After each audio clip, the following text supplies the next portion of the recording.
নেত্রকোনা মদনে আলোচিত মাদ্রাসা ছাত্রী ধর্ষণ মামলার প্রধান অভিযুক্ত আমানুল্লাহ মাহমুদী ওরফে সাগর র্যাব 14 ময়মনসিংহ কর্তৃক গ্রেপ্তার।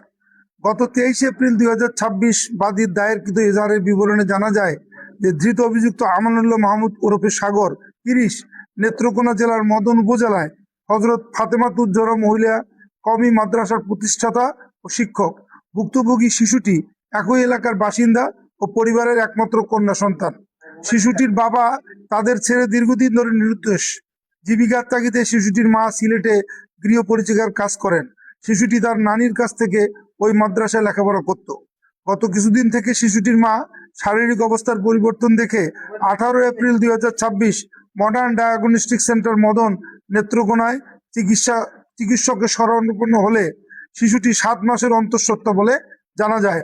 বাদী শিশুটিকে জিজ্ঞাসাবাদে জানতে পারেন গত 2 অক্টোবর 2025 বিকাল অনুমান 15:30 ঘটিকায় মাদ্রাসা ছুটি হওয়ার পর ধৃত শিক্ষকের আদেশে ঝাড়ু দিয়ে মাদ্রাসা সংলগ্ন মসজিদের বারান্দা পরিষ্কার করতে থাকে।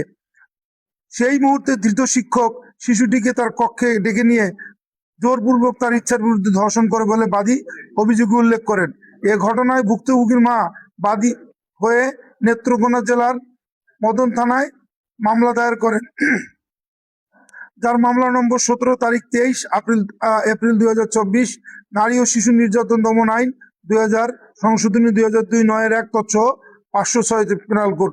উক্ত ঘটনাটি ইলেকট্রনিক, প্রিন্ট ও সোশ্যাল মিডিয়ায় ব্যাপকভাবে প্রচারিত ও আলোচিত হয়।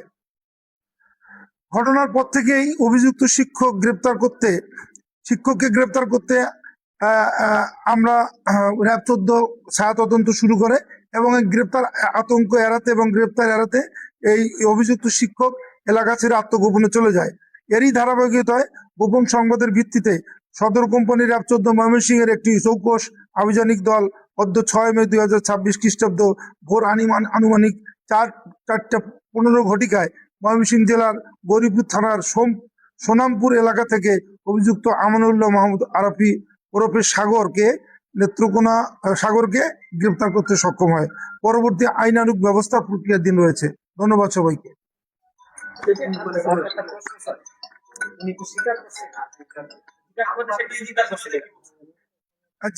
আমরা জিজ্ঞাসাবাদ করেছি তাকে,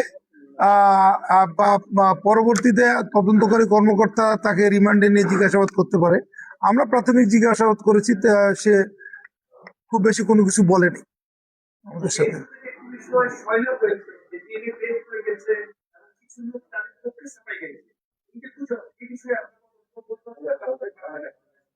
আমি বুঝিনি, আবার বলেন আপনি। না, ডিএনএ টেস্ট হয়েছে এরকম আসামিকে ধরার আগে কিভাবে ডিএনএ টেস্ট হবে? ডিএনএ টেস্ট হয়নি, তবে ডিএনএ টেস্টের প্রয়োজন হলে অবশ্যই আদালতের পারমিশন সাপেক্ষে তদন্তকারী কর্মকর্তা অবশ্যই সেটা করবেন। তদন্তের সাথে যা যা করা দরকার আমরা কিছুক্ষণের মধ্যেই এই আসামিকে সংশ্লিষ্ট থানায় হস্তান্তর করব।